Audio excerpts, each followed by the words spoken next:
Good morning, everyone. I hope we're all fine this morning. Quite a weird one this morning. Sitting 10, 15 minutes out and nobody in the waiting room. Oh dear, I thought there was a problem. So I went into YouTube and made a comment myself to make sure the comments were coming up. But it appears you were just a bit sleepy-headed this morning, yous lot. Anyway, welcome aboard and let's see who's in. John Baxter, Lorraine Aaron Airdrie, Alan Arnott's just in, Vic like the day. Well, that's fine, thanks. Carol Oates is in. Martin the Hibby's in. Morning from a sunny but freezing Portobello. I think it's the same everywhere this morning, Martin. Morning, Peter M. Morning, Tina. Morning, June. Morning, Mel. Morning, Scott. Morning, Sandra. Lorna. Rosie McGregor. Last Braveheart. Spanner Mac. Anna Chisholms. David McDonald. Scott Hayes. Robert the Bruce. We've had the Two Davies, and you watched the programme on the Norman Conquest last night, did you, David? Great ending. Aye, it was, wasn't it? And Bird tells us we're all delinquents this morning. John O'Rourke, how are you? Scott Haynes, a beautiful, frosty, sunny morning in Lanark. As I say, it's the same everywhere. Okay, Margaret Hitchens, Maria, Vince, that's us go, everybody, I think. If I've missed you, I'm sorry. We're up over 100 marks, so let's get this underway. Good morning, Sir Larry. How do? Sunday Truck Davy out the truck and at home in his office in Salisbury, North Lanarkshire on the 17th of the 2nd, 2026, where it is 0 degrees. The high today will be 3 degrees. It's sunny at the moment. The frost just lifted. But it is, there is snow flurries in the forecast, apparently. Humidity is at 69%. And wind speed is 3 to 12 miles an hour, so just a light breeze. Sunset will be at 17:28 tonight. Sorry, 17:48 tonight. Giving us 9 hours and 50 odd minutes of daylight today. And there is no pollen count. So that's what it's like here in Salisbury, North Lanarkshire. If you want to know what the weather's like where you are, look out your own bloody windy. All right, first up this morning, Scotsman, let's get it up. And we're getting a rerun of the same pish we've had year on, year out, forever. But it's an election year, so they may as well throw it in again this year. So what we got? SNP policies of free tuition and benefits at risk as funding falls. Funding doesn't fall at all. Funding's being cut. It's how the cuckoos in the nest operate. The Scottish Government introduces initiatives to improve the lives of the people of Scotland. And the cuckoos in the nest in Westminster cut the budget and tell us it's no affordable. But where's this pish coming from? Well, it's coming from the so-called respected think tank, the IFS, the Institute for Fiscal Studies, which, as long as my memory serves me, has never got a single fucking prediction correct. A Tufton Street shower of shites. But if I had a pound for every time we're told that the Scottish people and the Scottish Government can't afford Scottish public services, it's bollocks. It's deliberate sabotage for the bastard next door.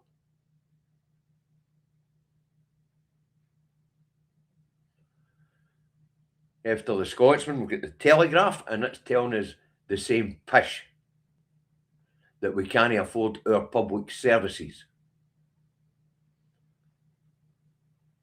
SNP will be forced to hike up income tax. Now, it's interesting the way that's worded.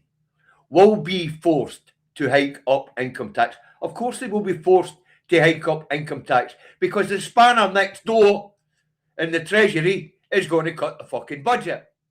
Now think about this, folks. Scotland's the only part of the UK with a booming economy at this point in time. Unemployment is low. Employment is high. GDP is high. And at this point in time, the mean wage in Scotland's better than anywhere else in this part of in these islands. Yet they're telling us We can't afford our public services. The words are correct here. SNP will be forced to hike up income tax, according to the Institute for Fiscal Studies. And they will be, because the cuckoos in the nest next door who run the Treasury will cut the budget. Can't he have Jock having a better life than the guy next door? Fucking petty childish shite.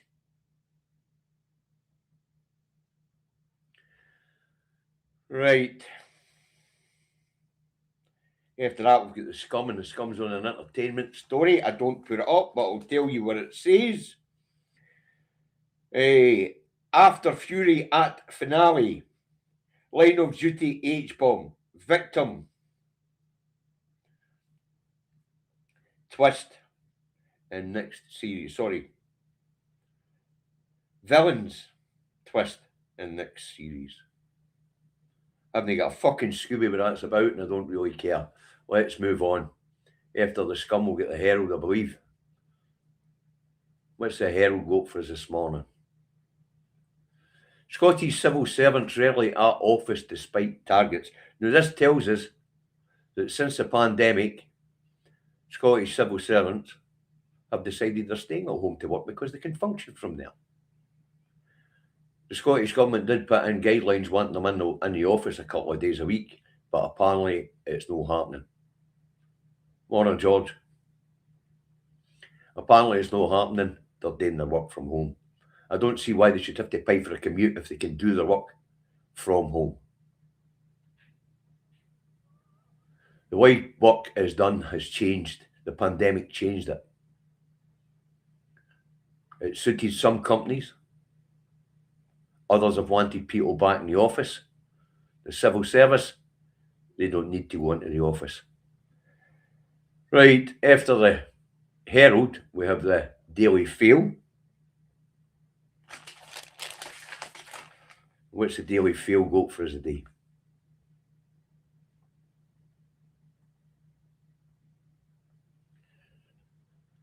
Right, let's bring it up. SNP under fire. Where are we?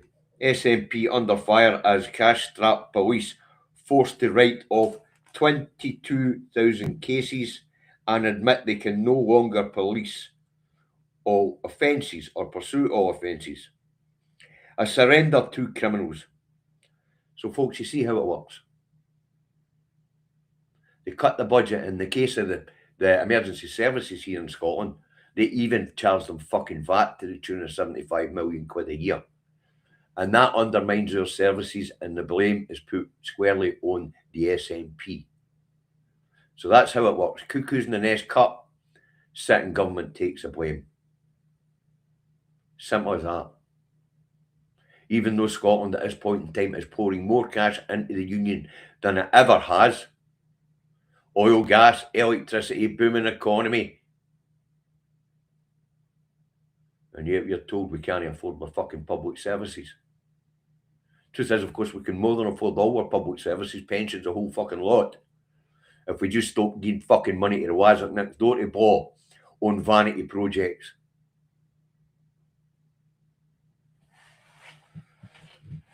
Right. Doing with a fail. As I say, that's how it works. They cut and blame the Scottish Government. Simple as that. Right, after the fail, we'll get it answered. We don't put it up. It's on a crime story. And it's got Beast jailed for vile sex assault. Predator attacked teen at wife's party. Sick Richard preyed on young woman as she slept at 40th birthday celebration at home. So apparently the guy was having a 40th birthday party at his house for his wife, and the young lady that was attending went for a lie down, and he went and sexually assaulted her. He's in the pokey now. Sounds like a charm, motherfucker. Right, after they're answered, we'll get the times.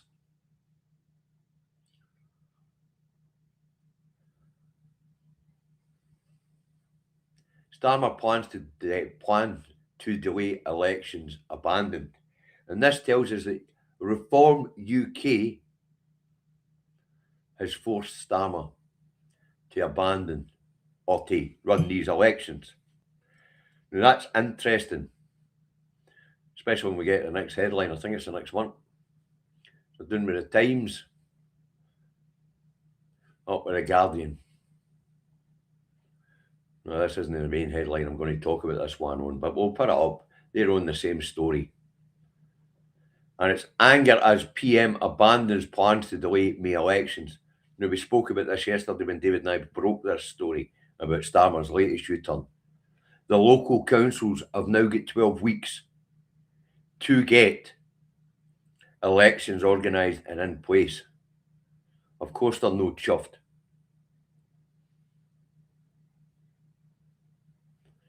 I heard John Swinney saying that Labour together were dodgy.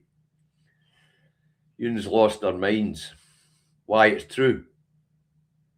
And why they lose their minds? When Starmer himself has launched an inquiry into Labour together. But I think he's trying to reinvent himself and get himself distance from Morgan McSweeney, who's probably at home on the other end of the phone, still giving Starmer instructions. The only reason Little England has survived so long is because of its cash cows. And we're the last cash cow in their empire. Well, at this point in time, class action. I think Northern Ireland's chipping in more than they take out as well now.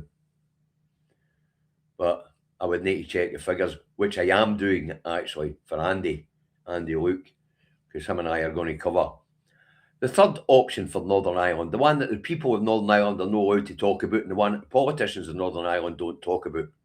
Because there is 3 options open to Northern Ireland. 3. No 2, as we've been led to believe. There are 3. Okay, let's move on. For the Guardian to the Eye, this is the headline I want to talk about when it comes to Starmer's U-turn. Because this headline is a fucking cracker. Farage forces election U-turn, triggering next threat to Starmer's leadership. Well, there's a couple of things there. What fucking leadership?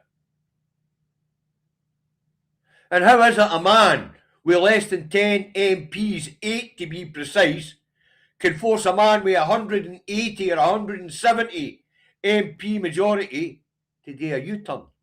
If Starmer had any leadership at all, he would ignore Farage. He would ignore Deform. Thanks very much, Jim. Thank you. All helps. But as I say, what leadership? We're talking about a man with an outright majority being forced into U-turn after U-turn after U-turn by lesser politicians with minuscule political parties, or in case of Farage, in a minuscule political company, PLC. But how does Farage manage to exert so much pressure on a man with a 370 plus majority? He doesn't. Starmer just lacks backbone and leadership and direction. Because Farage has no power to force anything. And the fact that they're all cowed down to this fucking right-wing fascist arsehole amazes me. Absolutely amazes me. The agenda's being driven by the media. Farage put no fucking pressure on him. It was the media that put the pressure on him. Farage has no power. He can be ignored. It's the media that cannot be ignored. I mean, it always cracks me up with the headlines when it comes to the SNP. We're about to get another cracker. But you know, it's fury at the SNP, anger at the SNP. And these fucking Wazzocks no seen the polls. The SNP are fucking flying. There's a reason this bollocks doesn't work here in Scotland. Because we're on to it. We know it's nonsense. We know that Starmer's no a leader. And we know that Farage is no fucking power. We know the media's driving the agendas. The billionaires behind the media are driving the agendas.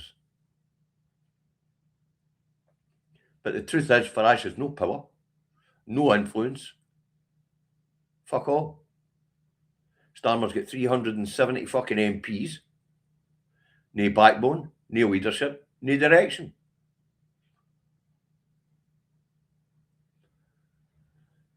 Right, next up in the National.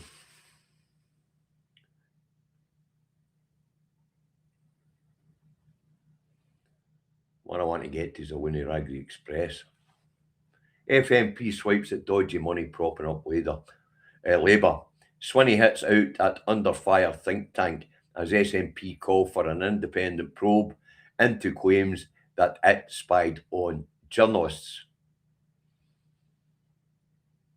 Journalists? The state's been spying on journalists forever, but it has been worse under Starmer.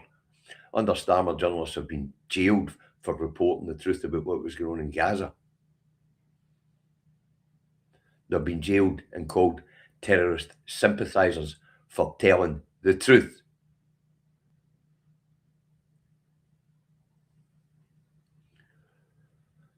Right.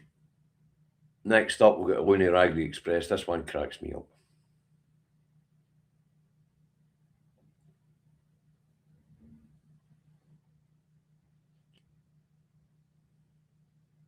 Senior Tories attack Keir Starmer for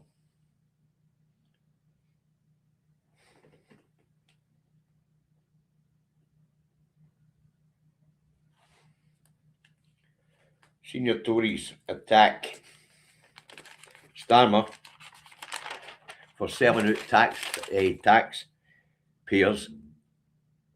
with Brexit reset deal. PM secretly plotting to lock us back into EU. He's no secretly plotting fuck all. He's telling us straight that the UK needs to realign with the EU. And he's right. America's no reliable partner. Nobody else on the planet wants to deal with us. And the biggest market's next door in the EU. So yes, and I think the initial stages should be joining the customs union to do away with the red tape to trading. And after that, we should get back into freedom of movement and slowly work our way all the way back into the EU. And they'll let us back in once they're ready to trust that the political establishment here in the UK won't do another Brexit-style referendum, and that they're dedicated to the European project. But up until then, little England especially isn't getting back into the EU. It's politically unstable down that road. There's potentially going to be a fascist government in 2029. The EU doesn't want to touch it with a fucking barge pole. But, you know, this senior Tories attack Keir Starmer. As I say, once again, you talk about a guy with 370 MPs against 100 of us. Who gives a fuck what senior Tories are going to say? Who gives a fuck what Nigel Farage is going to say? Say the reason why Starmer is flailing about and failing is because he has no moral fibre. He has no political idea of what he's doing, no direction, and he's no a leader. He's what David now used to accuse John Swinney of being, a fucking middle manager. Except for John's actually shown some leadership skills now. Starmer hasn't shown any. None whatsoever. Right, done with that. And up with the Metro. So let's get the Metro up.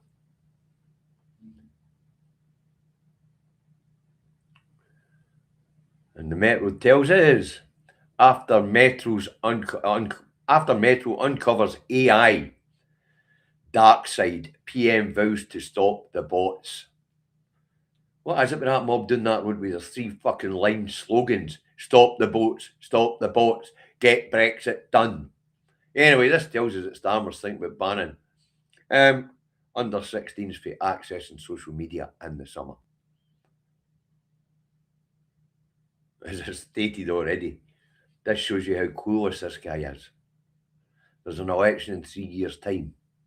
I think the 13, 14 and 15-year-olds that will be allowed to vote because they've changed the voting age to 16 down that road for general elections. Just think of the fucking anger of these kids. They're certainly not going to vote Labour. They're not going to vote Labour. No, after he's taken away their social groups, their contacts with their friends when they're not actually at school.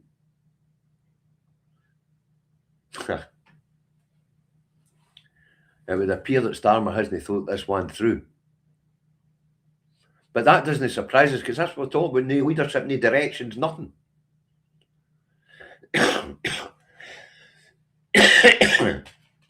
Clueless, directionless, rudderless.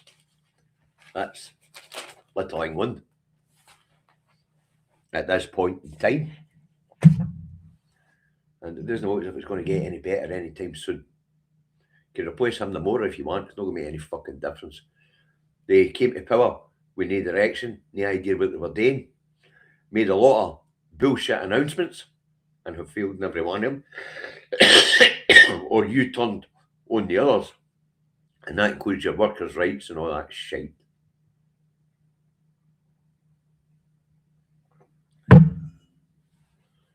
There's been a disaster in office. One U-turn after another. All being forced by smaller political parties with less representation. Whereas a man with his majority, some leadership and some backbone, you wouldn't hear from these wazzocks. But of course, Starmer is a bought and paid for placeman. He doesn't have any leadership skills. He was put in place by a couple of businessmen through the Labour Together think tank. And even they didn't realise the man had no leadership skills. Oh dear.